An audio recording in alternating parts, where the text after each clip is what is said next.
En el 1989, Eric de 18 y Lyle de 21 asesinaron a sus padres, José y Kitty. Ambos habían sido condenados a cadena perpetua sin posibilidad de libertad condicional en el 1996 tras 2 juicios. Aunque es cierto que sus familiares llevan décadas apoyándolos y abogando por su liberación. Dicen que saben que los hermanos sufrieron abusos físicos y emocionales y que mataron por temor a perder la vida. Y así lo han estado diciendo durante tantos y tantos años. Estos familiares testificaron para la defensa en el 1993 y 1996 y han estado tratando de crear conciencia sobre la injusticia que creen que han enfrentado los dos hermanos, participando en distintos documentales y entrevistas a lo largo de estos últimos 3 años. Lo que pasa es que en el día de ayer hubo una rueda de prensa oficial por el caso de los hermanos Menéndez y las nuevas pruebas que han encontrado, y ahora sus familiares han pedido de nuevo la liberación de Lyle y Eric. Sabemos que hace ya más de 35 años que cumplen en una cárcel en Los Ángeles y que ahora están considerando liberarlos sus familiares tras nuevas evidencias que han salido a la luz. El testimonio de los familiares, muchos de ellos eran: el mundo entero no estaba preparado para escuchar que los chicos podían ser viol. No tenía idea de la magnitud del abuso que sufrieron a manos de mi cuñado. Ninguno de nosotros lo sabía. Esto decía con la voz entrecortada en esa transmisión el día de ayer Joan Andersen van der Molen, la hermana de Kitty Menéndez, en una de las conferencias de prensa que hicieron en Los Ángeles, donde atendieron a más de 20 miembros de la familia. La mujer calificaba de trágica la muerte de la pareja, pero advertía que ahora se sabía que el abuso tenía efectos duraderos y que las víctimas de trauma a veces actuaban de maneras que eran muy complicadas de entender. Agregaba que en el momento del juicio el mundo entero no estaba preparado para escuchar aquello de que los chicos podían ser agredidos sexualmente. Por su parte, Ana María Baral, que es prima de Eric y Lyle y vocera de la familia, señalaba que si el caso se hubiera escuchado hoy, con la comprensión que tenemos ahora sobre el abuso y el trastorno de estrés postraumático, que no tenía ninguna duda de que la sentencia habría sido otra.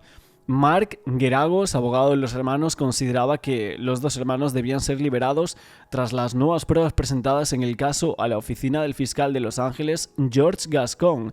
Entre las nuevas pruebas, como hemos ido contando a lo largo de esta semana, se encontraba esa carta que fue enviada por uno de los hermanos a otro miembro de la familia, confesando que él era víctima de abuso, a Andy Cano, esto mucho antes de los hechos. Y a esto se sumaban las declaraciones de un integrante del famoso grupo Menudo, que aseguraba que José Menéndez había abusado de él en una visita a su casa. Todo esto a inicios de mes. Gascon dijo que, si bien la familia sostenía que los hermanos cometieron los crímenes, consideraban revisar todas estas pruebas y tomar una decisión sobre si era necesaria una nueva sentencia. Discúlpenme que no puedo estar ahí para apoyar a Lyle y a Eric, a mis sobrinos. Tengo que ser fuerte por la situación médica que estoy pasando. Quiero ponerlo muy en claro que estoy con la familia. Soy la madrina de Layo, los quiero mucho. Mis sobrinos han pasado 3 años en prisión y he visto cómo han crecido. 3 décadas. Y pedido también ampliamente por que se les dé otra sentencia, y millones en este país están de acuerdo. Les pido que puedan regresar ellos a nuestras familias. 35 años es muchísimo tiempo. Quiero vivir para poder verlos y abrazarlos. Y tengo también otra declaración, sí. Andy Cano. Y una hija de Marta. Gracias por darle a nuestra familia la oportunidad para expresar nuestros pensamientos. La tragedia de la familia siempre ha sido muy pública y ha sido cubierta por múltiples medios de comunicación. Marty y Andy Cano querían hablar el día de hoy, pero desafortunadamente ambos no pudieron estar con nosotros. Pasamos décadas apoyando a Lyle y a Eric. Perdimos a Andy antes de que cumplir los 30 años y lo extrañamos todos los días. Aparte de repasar, evidentemente, la conferencia de prensa del día de ayer, también vamos a repasar lo que se dijo a lo largo de estos más de 30 años donde han hablado los diferentes familiares y el entorno de los hermanos Menéndez. Por ejemplo, la madre de José, el padre de los hermanos, llamada María Menéndez, siempre apoyó públicamente a sus nietos y los visitó en prisión, y es que prácticamente no cabía nadie que apoyara la supuesta actitud por parte de los padres contra los hermanos, y el por qué lo hicieron, que todos lo llegaron a creer. My dad's mother, my grandmother, called her mama. There was no more supportive member of my entire family than mom. Always visiting me, always visiting Lyle, always there. La hermana de José, Teresita Baral, testificaba que su hermano era despiadado con sus hijos. Dijo que la familia había quedado devastada cuando José y Kitty fueron asesinados en el 89, pero que fue peor después de 2 veredictos, cuando los jurados condenaron a Eric y Lyle por asesinato en primer grado. El esposo de Teresita, Carlos Baral, también testificó por la defensa y mencionaba que José le dijo que ya les había comunicado a los hermanos que estaban desheredados. Esto contradice la teoría de la Fiscalía sobre el beneficio económico, ya que los hermanos creían que estaban fuera de aquel testamento. Y es que, evidentemente, las teorías que había dentro de la Fiscalía es que todo se hizo por dinero y que esos abusos nunca existieron. Playing with Eric, and Eric was sort of throwing himself off of a counter. And one of the occasions in which Eric threw himself and he would catch him, he did not catch him. Intentionally? Intentionally. And I said, why did you do that? And he said, well, just that's to teach him a lesson that you can't trust anybody, not even your father. Tenemos que hablar también de Marta Cano, que es hermana de José y madrina de Eric Menéndez. Había testificado por la defensa y había dicho que su hermano era una persona enferma, José, que había tenido tremendos traumas de su infancia. También encontraba aquella carta de Eric a su hijo Andy Cano en el 88, donde escribía sobre los abusos de su padre. I don't think it was a crime. It is a crime by statement, but they killed from fear. They felt that they would be killed if they didn't kill. That's my own personal opinion. I think that they were just panicking. My joy would be that they would be set free, that they would be able to be human beings on a normal basis and not behind bars. They've been behind bars many, many years. I would love to see them free. Hay que hablar también de Andy Cano, el primo de Eric y Lyle e hijo de Marta Cano, que era muy cercano a los hermanos cuando crecieron. Él declaró que cuando tenía 10 años, Eric, de 13, le había contado sobre aquellos abusos. Andy, que tenía 15 años cuando arrestaron a los hermanos, y ahí supo todo, con también aquella carta que le había enviado. Supuestamente Andy Cano murió de una sobredosis de somníferos en el año 2003 y su madre cree que fue porque quedó traumatizado por el resultado de aquel juicio y que no pudo soportar el encarcelamiento de sus primos debido a todo el trauma que habían sufrido de pequeños. El cuñado de José, Peter Cano, testificaba que cuando Lyle, de 5 años, estaba hiperactivo, José Menéndez lo había agarrado y le había susurrado algo que hizo que Lyle se mojara. Luego, José llevó al pálido y tembloroso Lyle al dormitorio y le dio un fuerte puñetazo en el estómago. También hay que decir que la hermana de Kitty Menéndez, Joan van der Molen, y sus hijas, Diane y Karen, dijeron que no podían perdonar a Kitty Menéndez por lo que les hizo a sus hijos, pero perdonan absolutamente a Lyle y Eric y que quieren verlos en libertad. Esto, como estáis viendo, se suma a muchísimos testimonios del entorno de los padres asesinados que piden la libertad de los hermanos Menéndez. All this other stuff, and she let them be beaten and abused. Is there forgiveness? Not yet. No, I can't. For what she did to those, No. allowed to happen to those kids. Do you forgive Lyle and Eric Menendez for what they did? Yeah. Yes, absolutely. These three women have no doubt the brothers feared for their lives. All they knew was the gut instinct of an animal about to be killed. La hija de Joan, Diane, vivió con la familia Menéndez durante más de un año y declara incluso que Lyle le había dicho que él y su padre se tocaban ahí abajo. Todo esto cuando él tenía 9 años. Ella se lo contó a Kitty Menéndez, pero la madre la convenció de que realmente no pasaba nada y que era algo de niños. Hay que decir que la hermana de Diane, Kathleen, también se quedó con los Menéndez durante un verano y dijo que las señales de alerta estaban allí cuando ellos la visitaron. Ella testificaba que cuando José estaba solo con uno de los muchachos, especialmente con Eric, a nadie se le permitía acercarse a ese pasillo. También Alan Andersen. El otro día colocábamos parte de su testimonio. Este señor es sobrino de Kitty Menéndez, vivió con la familia entre el 75 y el 77. También recordaba todas aquellas reglas. Dijo que había escuchado ruidos que provenían del dormitorio y que Kitty Menéndez lo detuvo cuando intentaba averiguar qué es lo que estaba sucediendo. When I first went to stay with them, the two boys and Jose would go into the master bedroom and the door would close. And we're taking the boys for a shower. Well, I found it to be kind of strange because I felt they were old enough to take their own baths and their showers, whatever they were going to, because I was at that age. I heard what sounded, it was a person, like a person's scream, if you want to call it like a, ah! And I got up to go down the hall. At that point, Kitty yelled out, looked at me and says, "You're not going down there. Get back here." And okay. As soon as Jose took either one of the boys into their room, the door was locked behind him, and Kitty made it very clear that she did not go down the hallway to listen or go near that door. If I would have ignored my aunt, if I would have ignored Kitty, and just went up to that door and knocked. I hated it. I hated it. I hated it.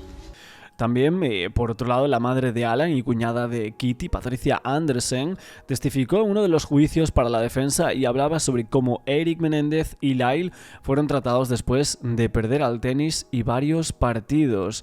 Y estas son muchas de las evidencias que podemos llegar a comentar por aquí de muchos de los familiares de los hermanos Menéndez que piden su libertad, como así lo vimos ayer en esa rueda de prensa que se celebró en Los Ángeles. Well, I had to go to Kitty and Jose's room because it then got to be very late. It was originally like around 6:30, and it now was getting to be 7:30, 8 o'clock. And I was extremely hungry. It's been a long day. And I knocked on Kitty's door of their room, and Kitty was in the room, but there was no Jose. And she said that he was down in Eric's room. Did Eric have room in the same hotel? Yes, he did. If I can remember right, it was like about 2 to 3 rooms down from their room. So she told you that Jose's in Eric's room. Correct. What happened then? She then said that we had to wait until Jose came out of Eric's room before we could go to dinner. So did you wait in her room or return to your room? No, I went back to my room. And did you subsequently get information that Jose was now back? What had happened was I had to go there one more time. I went back to her room and said, Kitty, it's really getting very late. Why don't we just go down to eat? And she said, no, it'll only be a few moments. Jose should be coming out of his room. And how much time before Jose did come out of Eric's room? If I can remember right, it was like around 8:30 or 8:45. And what happened then? We then were walking down the hallway and... When you say we... Oh, I'm sorry. It was Kitty, myself, Brian, and Jose, the 4 of us. Okay. And what happened then was we said we would like to go in and see Eric to at least tell him that we thought the game was very well. We were sorry that he lost. Jose made fun of that, but as we were there in front of the room, he said, well, okay, Eric is in his room, and he will not be coming to dinner with us. So he opened the room, and Who opened the room? Jose did. Did he have a key? Yes. Mm-hmm. And when he opened the room, we looked in, and it was a short hallway like you would have like in a Holiday Inn or something like that. I looked in the room, and it was very dimly lit, and Eric was in bed. How did he look? He looked very sad, and you could tell something was wrong with him, okay? He didn't want to speak to us, and I was going to go over and give him a hug, and I was told that I shouldn't do that Eric just didn't want people to hug him.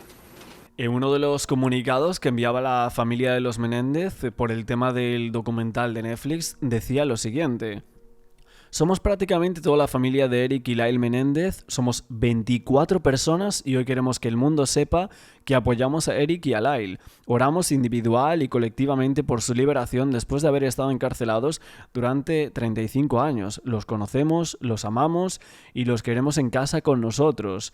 Monsters, la serie de Lyle and Eric Menendez Story de Ryan Murphy, es una pesadilla episódica serializada, anacrónica, asquerosa y fóbica, que no solo está plagada de falsedades absolutas, sino que ignora las revelaciones exculpatorias más recientes. Nuestra familia ha sido víctima de este grotesco drama de choque, y Murphy afirma que pasó años investigando el caso, pero al final confió en el desacreditado Dominic Dunn, el periodista pro fiscalía, para justificar su calumnia contra nosotros y nunca habló con nosotros. El crimen de la personalidad de Eric y Lyle, nuestros sobrinos y primos, bajo el pretexto de una narrativa, es repulsivo. Conocemos a estos chicos, crecimos con ellos desde que eran niños, los amamos y hasta el día de hoy estamos cerca de ellos. También sabemos lo que sucedió en su hogar y las vidas inimaginablemente turbulentas que han soportado, y es que varios de nosotros fuimos testigos presenciales de muchas atrocidades de las que nunca debería ser testigo. Es triste que Ryan Murphy, Netflix y todos los demás involucrados en esta serie no comprendan el impacto de años de abuso físico, emocional y sexual. Tal vez, después de todo, Monstruos trata exclusivamente de Ryan Murphy. Así como pasó también en el caso de Daniel Sancho y sus familiares, en este caso Rodolfo Sancho, que decía: ¿y si Daniel Sancho fuese una mujer?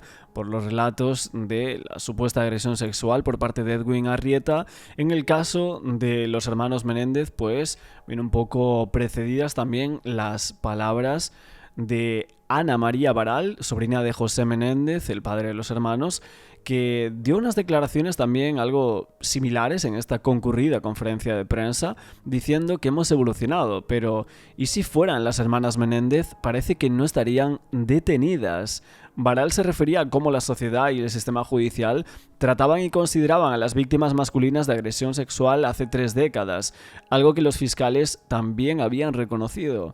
Ella decía: si el caso fuera evaluado hoy con el conocimiento que tenemos ahora sobre el abuso y trastorno, no tenía dudas de que la sentencia hubiese sido diferente. Mi nombre es Ana María, soy la sobrina de José Menéndez y estoy aquí no solamente como una persona miembro de la familia Menéndez, pero una persona que cree en la verdad, en la justicia y en sanar. Y antes de que empiece, quiero recordarles que yo sé que es una temporada de elecciones y para nosotros no es una situación política, es sobre justicia. Y por parte de toda nuestra familia, es para mí un honor presentarles esta nueva coalición para la justicia de Eric y Lyle Menéndez. Por todo lo que ellos han sentido y la pérdida también que yo sentí. Y a lo largo de los años también hubo otras 2 víctimas ese día, Eric y Lyle. Fueron víctimas de un sistema que no los escuchó, de una cultura que no estaba lista para escuchar. Se burlaban, los llamaban diferentes nombres, matando después de matar a... Con el entendimiento que ahora tenemos sobre el abuso, sobre PTSD, esas situaciones postraumáticas, ya es algo muy diferente. Y aún así, con las circunstancias, han encontrado una vida con luz. Han crecido, se han mejorado y han servido como apoyo, inspiración para otras personas en el mundo. Es tiempo de reconocer las injusticias que han recibido, en darles esa segunda oportunidad que merecen. Y ahora estamos aquí, los 2 lados de la familia, también compartiendo esa esperanza que si se puede reexaminar el caso, tal vez otra sentencia se puede, y que esa pesadilla de 34 años ya va a terminar y podemos reunirnos nuevamente como familia. Y les estamos pidiendo a la oficina del fiscal la verdad que ha sido oculta por mucho tiempo y por qué Lyle y Eric merecen un tiempo de sanar y que la familia pueda sanar con ellos. Por favor, acompáñenos y visite el sitio web Justice for Eric and Lyle. Y también tengo dos detalles más. La primera es de mi madre, 85 años, Terry Brault, la hermana de... Ella no puede estar aquí porque tiene situaciones médicas, pero me mandó lo siguiente. Discúlpenme que no puedo estar ahí para apoyar a mis... a Lyle y a Eric, a mis sobrinos. Tengo que ser fuerte por la situación médica que estoy pasando. Quiero ponerlo muy en claro que estoy con la familia. Soy la madrina de Lyle, los quiero mucho. Mis sobrinos han pasado 3 años en prisión y he visto cómo han crecido. 3 décadas. Y pedido también ampliamente por que se les dé otra sentencia y millones en este país están de acuerdo. Les pido que puedan regresar ellos a nuestras familias. El caso fue a un nuevo juicio después de que el jurado no se pusiera de acuerdo en el 1993 y durante el segundo juicio en el 95 no se permitió que se presentaran muchas de las pruebas relacionadas con el supuesto abuso sexual. Y es que había demasiadas evidencias. La familia decía, aquí estamos todos unidos, en la esperanza de que 34 años después de esta pesadilla parece que va a terminar y que volveremos a reunirnos todos como familia. La sobrina también leía un breve comunicado de Terry Baralt, de 84 años y hermana de José Menéndez, quien parece que no pudo asistir a este evento por problemas de salud ya a su edad, pero expresaba su solidaridad y cariño hacia sus sobrinos y pedía que se reconsiderara. La hermana de Kitty Menéndez, Joan Anderson van der Molen, fue ayudada a subir al podio por otros miembros de la familia este miércoles por la tarde para enfrentarse a la multitud de medios de comunicación y algún puñado de simpatizantes. Tiene 92 años y con la voz entrecortada dijo: estoy nerviosa, llena de emociones, nunca pensé que este día fuera a llegar. Hemos recibido un gran apoyo en las semanas recientes que nos llevó a lanzar esta iniciativa formal. Reconocía que durante años no podía entender lo que le había sucedido a la familia de su hermana y que las acciones de sus sobrinos fueron realmente trágicas. Decía esta mujer de 92 años, eran solo niños, que fueron brutalizados de las formas más horribles. Cuando fueron juzgados, el mundo entero no estaba preparado para creer que los chicos podían ser viol cuando eran jóvenes, pero hoy lo sabemos mejor. Ellos se han convertido en mejores hombres a pesar de todo lo que tuvieron que vivir. Por ejemplo, Brian Anderson Jr., primo de los hermanos, dijo que los conoce de toda vida y que puede asegurar sin lugar a dudas que no son los villanos que nos habían presentado en los medios de comunicación. Por favor, sepan que estoy nerviosa y con muchas emociones. Y nunca pensé que este día llegaría. Soy la hermana de Kitty. Y estoy aquí parada con un corazón. Un corazón roto y también con mucho entendimiento de todo lo que hemos recibido estas últimas semanas. Y para lanzar esa iniciativa formalmente. Por muchos años yo sufrí con esos términos y cómo lo que había pasado con la familia de mi hermana. Fue una pesadilla que ninguno de nosotros se imaginó. Pero después de los detalles del abuso de Lyle y Eric, fue muy claro que las acciones, aunque fueron trágicas, fue la respuesta de 2 niños de tratar de sobrevivir lo que estaban viviendo, la crueldad de que estaban viviendo. Yo no tenía idea de todo el abuso que estaban sufriendo en las manos de mi cuñado. Nadie, ninguno de nosotros. Ni las intenciones que tenía el papá con ellos. Ellos eran niños. Niños que deberían de haber sido protegidos, pero fueron brutalizados en maneras horrendas. La verdad es que Lyle y Eric les fallaron las personas que deberían de haberlos protegidos por el sistema, por la sociedad.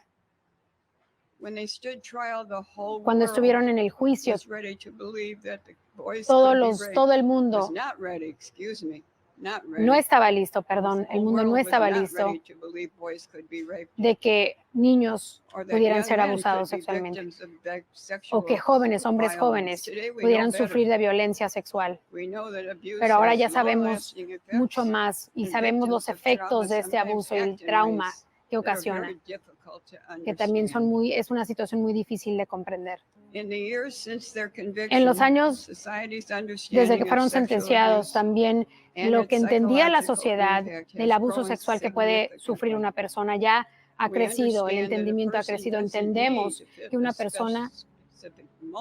una persona no necesariamente necesita tener una situación específica de cómo se ve para sufrir este abuso. En este caso,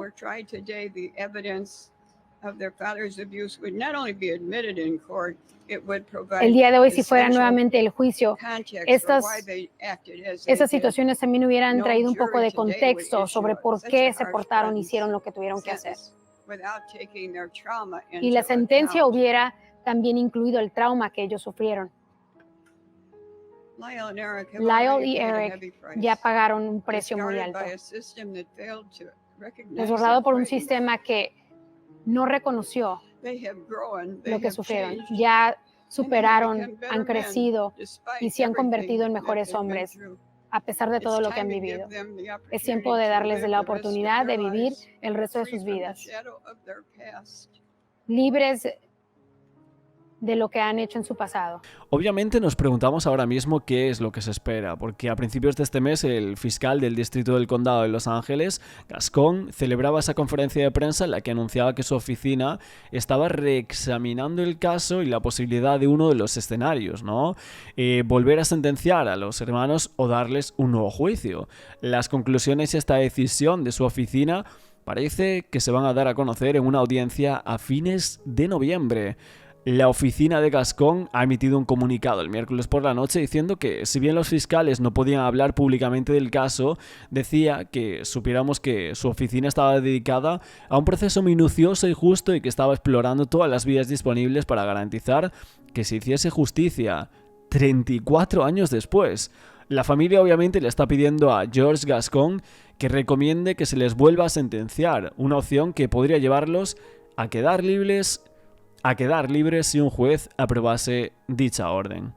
Aparte de lo que siempre comentamos en cuanto al caso de los Menéndez y lo que se discutía en aquellos juicios de los años 90, pues hay algunas personas que en TikTok, a raíz de lo de Netflix, han empezado a contar sus historias. En este caso, más bien, hay una chica que se hizo muy famosa por contar una historia de sus abuelos. En este caso, que su abuela había matado a su madre como Like y Eric Menéndez.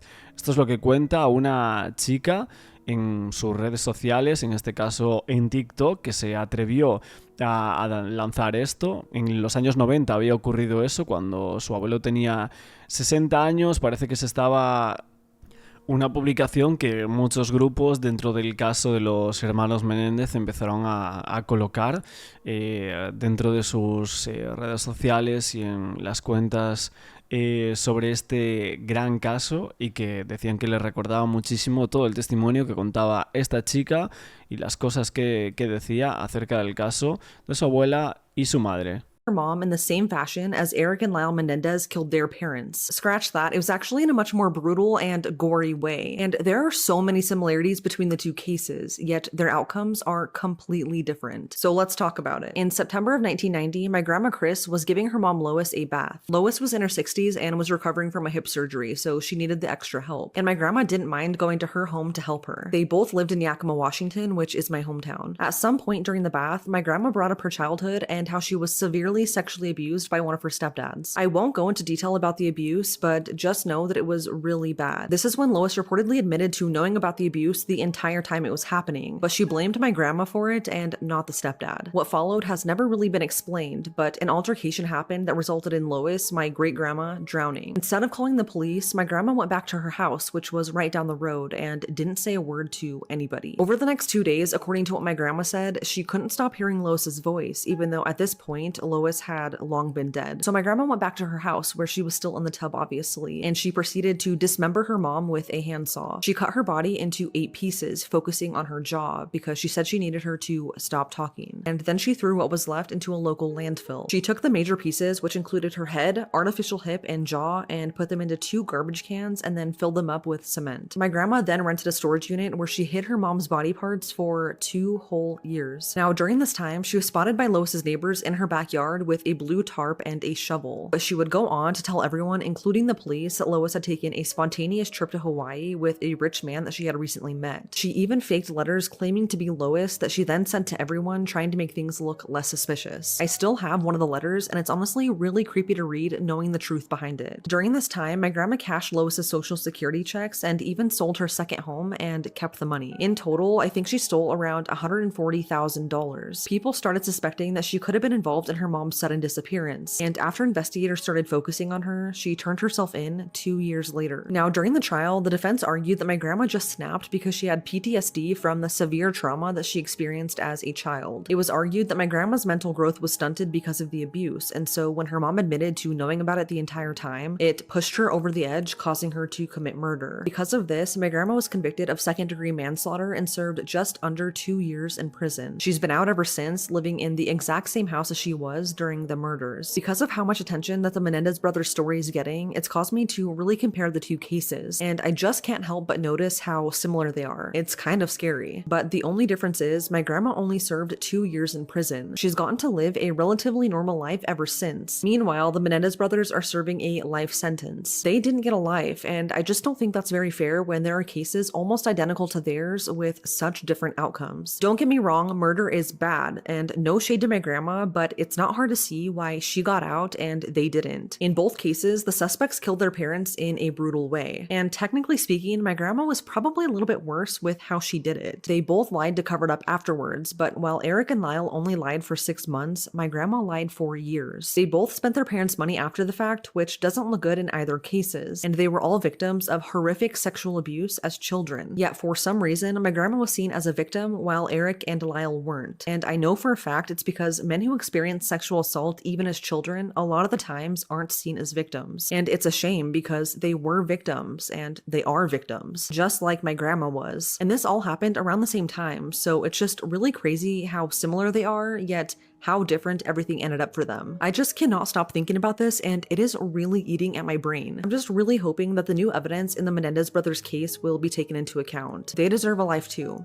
Veremos finalmente qué pasa con esas nuevas pruebas que se han sacado por los abogados de los Menéndez, que dicen que justificarían que se revisase el caso nuevamente de sus clientes, que habían presentado ya esa petición en el año 2023 y que parece que está siendo analizada por la oficina del fiscal del Distrito del Condado de Los Ángeles. Nuevas pruebas y también el testimonio de Roy Rosselló, que asegura completamente el abuse sex de José Menéndez cuando él era adolescente, cuando había entrado en el grupo Menudo en el 83 y tenía 13 años.